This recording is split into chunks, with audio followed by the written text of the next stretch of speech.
Like they throw things, cones and everything they get their hands on out in the middle of the street and set it on fire here. And then a little further north on Hill Street, right in the middle of 7th and Hill, you have a pallet fire right there burning away.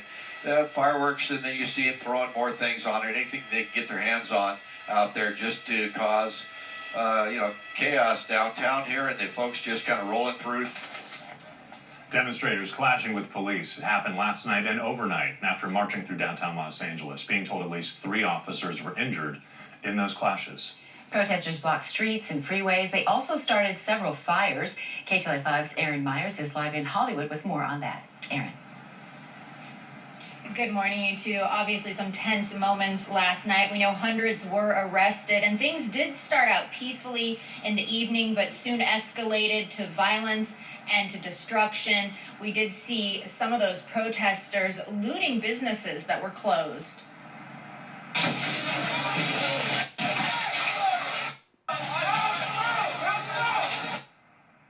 Protesters were seen breaking into stores, including a drugstore, a smoke shop, jewelry stores, along with others. They're also seen stealing an ATM, graffitiing buildings, and graffitiing and attacking LAPD vehicles. Now, an LAPD vehicle was also set on fire, along with fires in the streets of downtown. We know the LAPD had been put on tactical alert, and once the protests turned violent and destructive, police declared an unlawful assembly, telling residents to stay inside and businesses to close.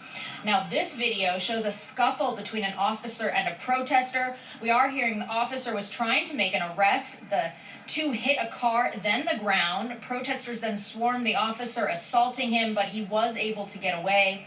Protesters also seen on the 110 freeway and throughout the downtown area, clashing with police on this third night of protest. We're all told police did fire non-lethal ammunition, but they were having items thrown at them during these demonstrations.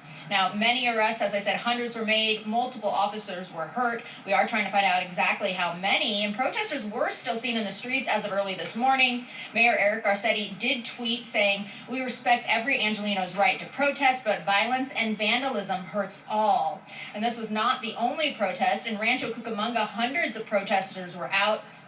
Started peacefully with people holding signs and chanting, but protesters did start going into the streets, also throwing things at sheriff vehicles. We're told about a dozen arrests were made after crowds were told to disperse, and they didn't. Now, back here live, we are hearing more protests are planned for today, and they do have to assess the damage downtown because multiple shops and stores were vandalized. If you do protest, though, if they become violent or destructive, you could be arrested. Now, that's the very latest here in Hollywood. I'm Aaron Myers. I'll send it back to you.